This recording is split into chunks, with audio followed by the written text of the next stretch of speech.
Court ने कहा illegal है। कोर्ट के इस फैसले को आप किस तरह देख रहे हैं और आज किस प्रकार का बदलाव सुन रहे हैं? देखो, सरकार को ऐसी पहले माननीय हाईकोर्ट ने फटकार लगाई है। सुमोटो पूरी घटना को अपने विचाराधीन रखा है और जिस तरह से जो घटना अब सामने आ रही है, वो लड़कियों के ऊपर अत्याचार ये 15 दिन से यहाँ पर चल रहा था। ये भी जो बाल आयोग जो आया है उनके माध्यम से सामने आया है।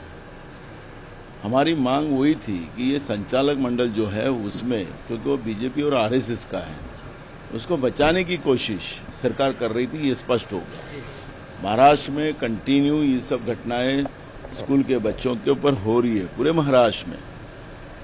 विदर्भ में अभी आज 4 जगह घटना हुई है।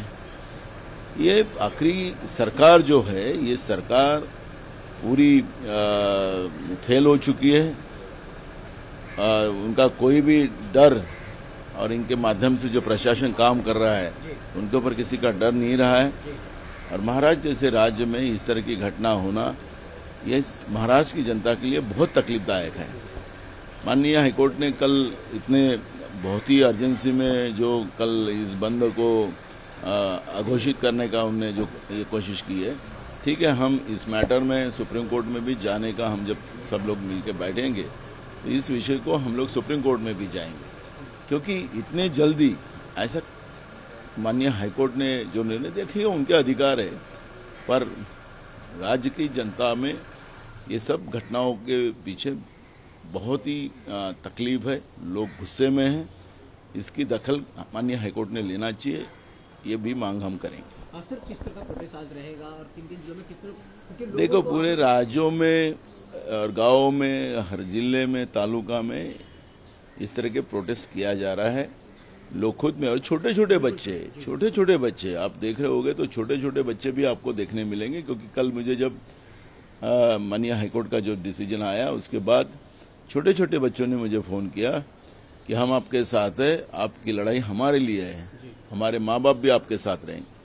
क्योंकि बच्चे स्कूलों में भी असुरक्षित है तो बहुत ही मुश्किल है, और सरकार जो छुपाना चाहती है, और खुद सरकार जैसे कल माननीय हाईकोर्ट ने डिसीजन दिया तो सरकार बोलती कि हम राज्य को ये राज्य के लोगों को भड़का रहे। जनता भड़क गई है। आपके जो कारभार आप लोग कर रहे हैं, आपकी जो व्यवस्था है, वो व्यवस्था से लोग ही परेशान हो गए और आपके बारे में गुस्सा है। ये सरकार को समझ नहीं रहा है। ठीक है, जनता के पैसे को लूटकर वो अपनी पीठ अपने हाथ से ठोक रहे, तो अब वो ज्यादा समय के समय नहीं है। क्या राज्य में लॉ एंड ऑर्डर की स्थिति आपको लगता है कि खराब, उसकी संभाल नहीं पा रहे? देवेंद्र फडणवीस सक्षम नहीं है, उनको इस्तीफा देना चाहिए? आप एक बार सिर्फ देवेंद्र फडणवीस नहीं, एकनाथ शिंदे भी उसके लिए जवाबदार है, राज्य का मुख्यमंत्री, क्योंकि उसी के जिले में ये घटनाएं बढ़ते ज्यादा जा रही है, और इसलिए मुख्यमंत्री और सरकार ने सबने इस्तीफा देना चाहिए, ये मांग हम लोग करते हैं। मराठीमध्ये महाराष्ट्र बंदची हाक देण्यात आलेली होती, मात्र कोर्टाच्या आदेशानंतर तुम्ही तो निर्णय मागे घेतला, मात्र आज निषेध आंदोलन ठिकठिकाणी केली जात आहेत, काय स्वरूप? माननीय उच्च न्यायालयाच्या आदेशाचं आम्ही आदर करतो। आम्हाला वेळ कमी पडला म्हणून, नाही तर आम्ही सुप्रीम कोर्टातही गेलो असतो।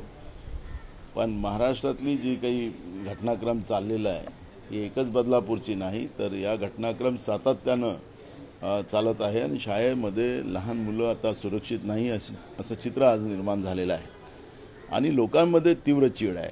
आम्ही जो काही राजकीय उद्देशाने हे बंदची हाक दिली नव्हती, लोकांच्या तीव्र भावना लक्षात घेता त्यांना कोणीतरी त्यांच्या पाठीशी उभं राहावं, ही भावना जनतेची महाराष्ट्राची होती, आणि म्हणून आम्ही हे बंदची हाक या ठिकाणी दिली होती।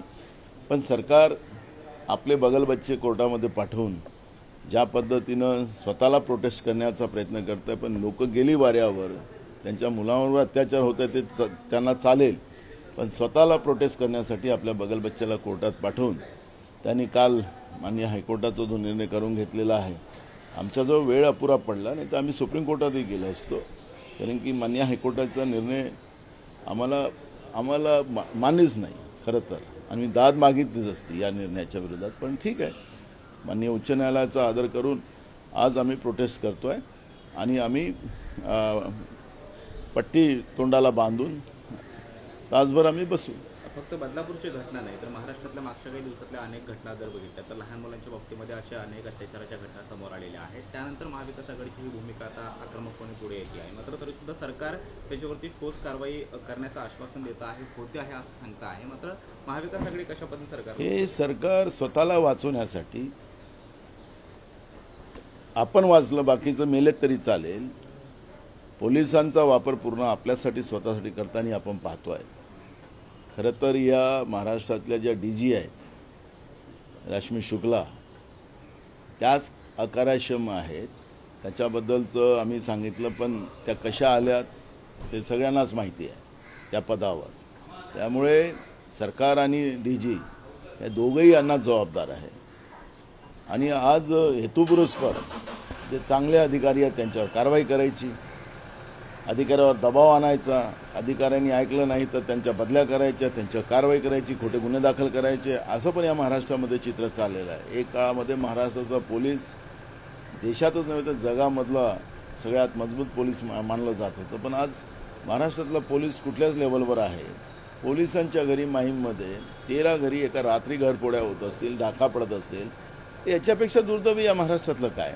आणि त्याच्यामुळे हे जे सरकार आपल्या बगलबच्च्याला पाठवून कोर्टामधून आपला बचाव तो करून घेतला, पण जनतेच्या नजरेतून यांचा बचाव होणार नाही.